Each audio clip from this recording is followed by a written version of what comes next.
Bismillahirrahmanirrahim. Dan bagaimana caranya? Masalah hukum mengqadha salat ini ada khilaf di kalangan para ulama. Jumhur ulama 4 mazhab berpendapat.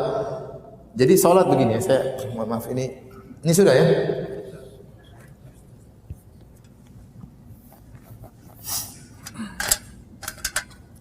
Jadi salat yang ditinggalkan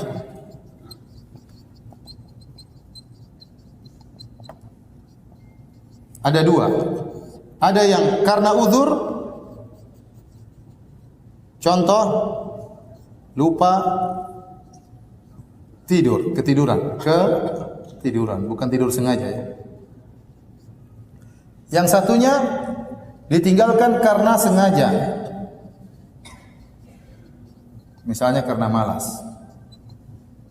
Maka kalau solat ditinggalkan karena lupa atau ketiduran karena uzur, karena tadi misalnya lupa mandi junub, ya, maka ini sepakat ulama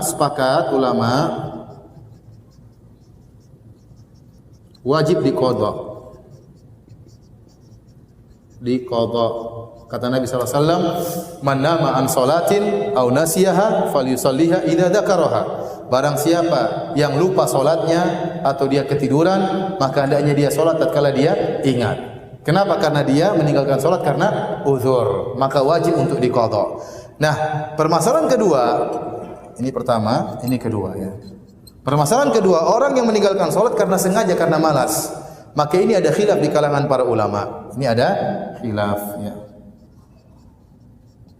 Jumhur ulama berpendapat ya, harus diqadha. Sebagian ulama mengatakan tidak harus diqadha. Ya, bahkan tidak bisa diqadha. Karena yang wajib diqadha hanyalah yang dalam hadis adalah yang ditinggalkan karena apa? Beruzur.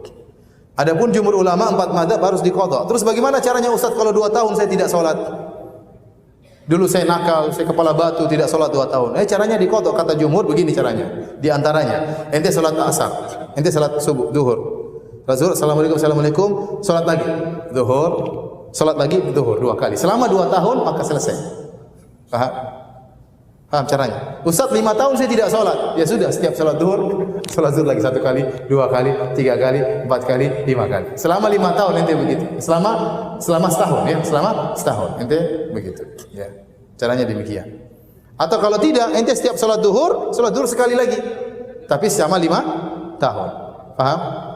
Entah ente kumpulkan 5 kali salat zuhur selama setahun, atau ente setiap setelah salat zuhur lagi, tapi anda melakukan ini selama 5 tahun. Dan ini memang berat. Bagaimana Ustaz? Saya baru sadar sekarang Ustaz, 30 tahun saya tidak salat. Waduh, repot. Gimana cara mengqadha? Tapi kata jumhur harus mengqadha. Saya sendiri, ini masalah khilaf, saya lebih condong pada pendapat kedua. Bahwasanya orang yang meninggalkan salat dengan sengaja, percuma dia mengqadha, tidak ada faedahnya. Karena yang disuruh mengqadha adalah yang meninggalkan karena apa? Uzur. Berarti dia bermaksiat, tinggal dia bertobat kepada Allah dan perbanyak salat sunnah. Tentu ini masalah khilaf, kita harus berlapang dada, tapi saya lebih condong pada pendapat kedua bahwasanya tidak wajib qadha karena dia meninggalkan karena malas, ya, karena tidak ada uzur, tapi dia bertobat kepada Allah dan perbanyak salat apa? Sunnah. Alhamdulillahirabbil alamin.